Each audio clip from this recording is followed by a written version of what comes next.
Alleluia,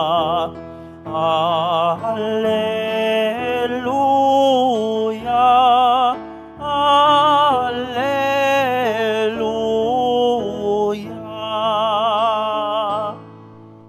Sumainyo ang Panginoon. At sumairin Ang mabuting balita ng Panginoon ayon kay San Mateo. papuri sa iyo, Panginoon. Nang makababa si Jesus mula sa bundok, sinundan siya ng napakaraming tao. Lumapit sa kanya ang isang ketongin at lumuhod sa harapan niya. Ginoo, ang wika niya, kung ibig po ninyo, ako inyong mapagagaling. Hinipo siya ni Jesus at sinabi, ibig ko, gumaling ka, at pagdakay nawala ang kanyang ketong. Huwag mo itong sasabihin kanino man, bilin ni Jesus. Pumunta ka at pasuri sa saserdote.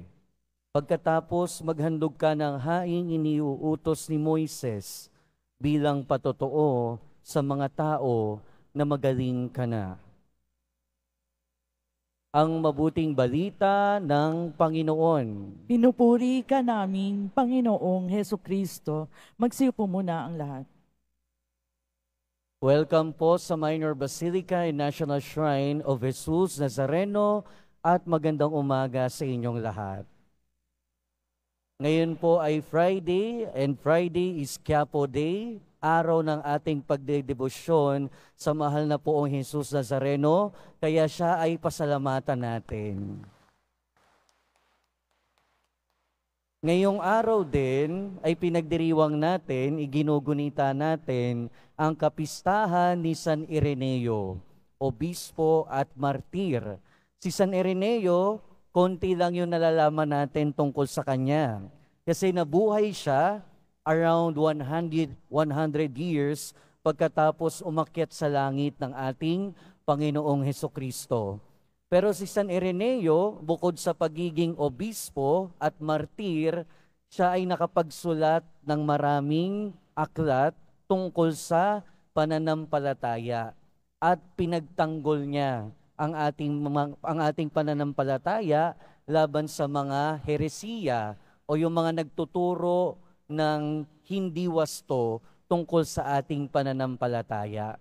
Marami siyang nagawa sa kanyang buong buhay, pero ang lahat ng ito ay bunga na lang ng kanyang pananampalataya.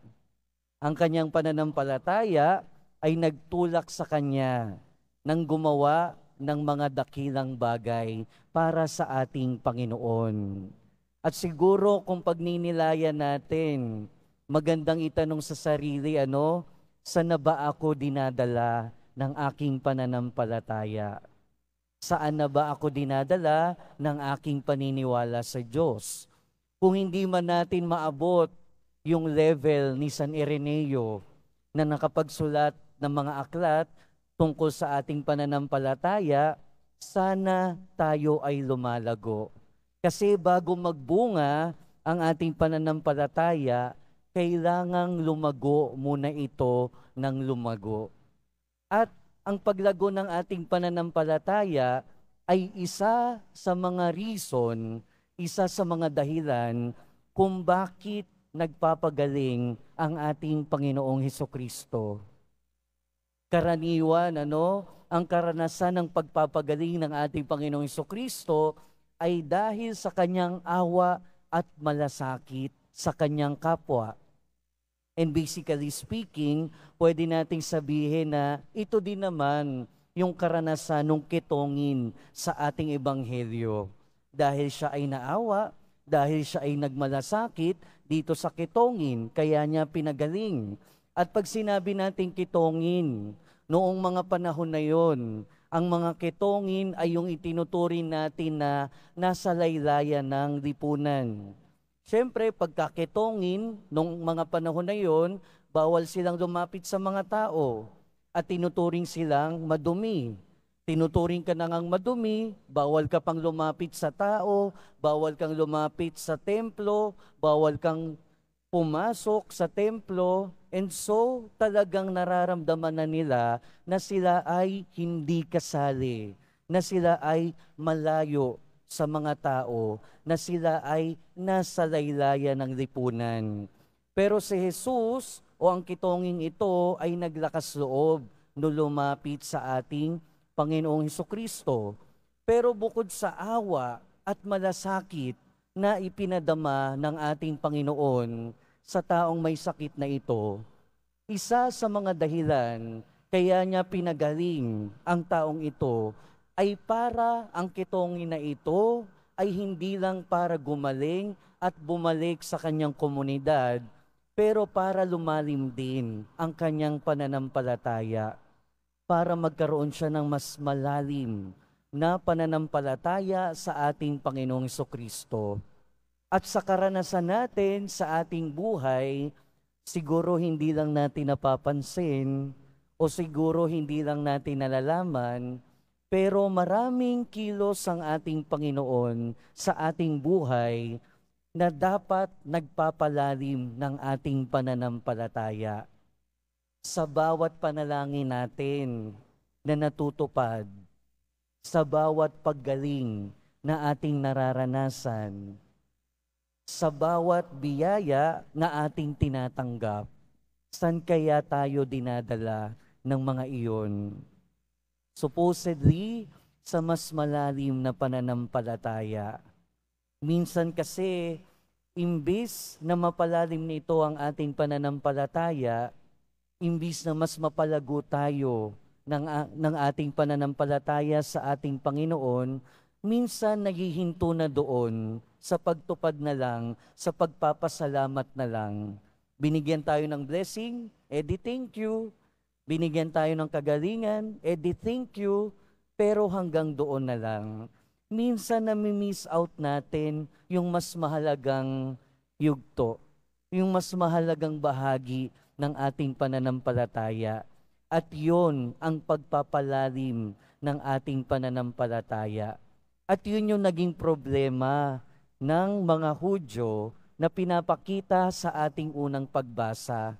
Narinig natin na kung paanong yung hari, ay napasakamay ng mga ni Haring Nebuchadnezzar, ang hari ng Babylonia. At itong mga pangyayaring ito ay yung exile na. Pinagindapat ng Panginoon ng mga Israelita na sila ay mapasakamay ng mga kalaban. Pero hindi dahil pinarurusahan sila ng Panginoon. Hindi dahil pinababayaan sila ng Panginoon. At lagi nating tatandaan na ang Diyos ay hindi Diyos na nagpaparusa. Ang Diyos ay hindi Diyos na nagpaparusa at nagpapabaya. Dahil minsan, ang ating karanasan sa buhay ay bunga din ng ating pagtanggi sa grasya ng Diyos. Sa grasya na mapalalim ang ating pananampalataya. Yung narinig natin tungkol sa hari ng Israel ngayon ay bunga na lang ng mahabang pagsuway nila. Mula sa pagkatapos ng haring si David kay Solomon hanggang sa mga sunod-sunod na mga hari at bayan na sumusuway sa Diyos. At ano na yung naging bunga ng kanilang pagtanggi sa pagpapalalim ng kanilang pananampalataya? Ang naging bunga ay sila ay nangalat. Hinayaan ng Diyos, pinaging dapat ng Diyos na sila ay mapasailalim ng kanilang mga kaaway. Pero ang lahat ng ito ay hindi ang Diyos ang may gawa. Consequence na lang ito ng kanilang mga gawain. At ito rin yung isa sa mga sinasabi sa atin ngayon, na kung tatanggihan natin ang paglago ng ating pananampalataya, huwag na tayong magtaka kung makakaranas tayo ng paghihirap. Huwag na tayong magtaka kung makakaranas tayo na para bagang pinarurusahan tayo ng Diyos. Hindi tayo pinarurusahan ng Diyos. Ang totoo niyan, paraan nito ng Diyos para tayo ay maibalik sa ating pananampalataya at mapalalim ito. Dahil ngayon, wala naman ang ketong. Madali nang gumaling ang ketong ngayon.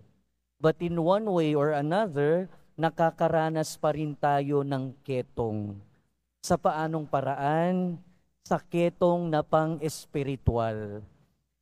Sa pananatili natin sa ating mga kasalanan. Sa pananatili natin sa ating mga pagkakamali. Pero pinaalalahanan tayo ng ating mga pagbasa na kung nakakaranas tayo ng mga ketong sa ating buhay, nariyan pa rin ang Panginoon para pagalingin tayo. Pero ang pagpapagaling sa ating mga ketong sa ating buhay ay nawa magdala hindi lamang ng pagpapagaling. Nawa magdala din ito ng ating pagpapalalim sa ating pananampalataya na magdadala sa atin ng bunga ng ating pananampalataya. At nawa, sa pagdala nito sa ating bunga, sa pagdulot nito sa bunga ng ating pananampalataya, tayo rin ay maging instrumento ng pagpapagaling sa ating kapwa. Dahil bilang Kristiyano, ito rin yung panawagan sa atin na tulad ni Kristo, tayo din ay maging instrumento ng pagpapagaling sa ating kapwa. Amen.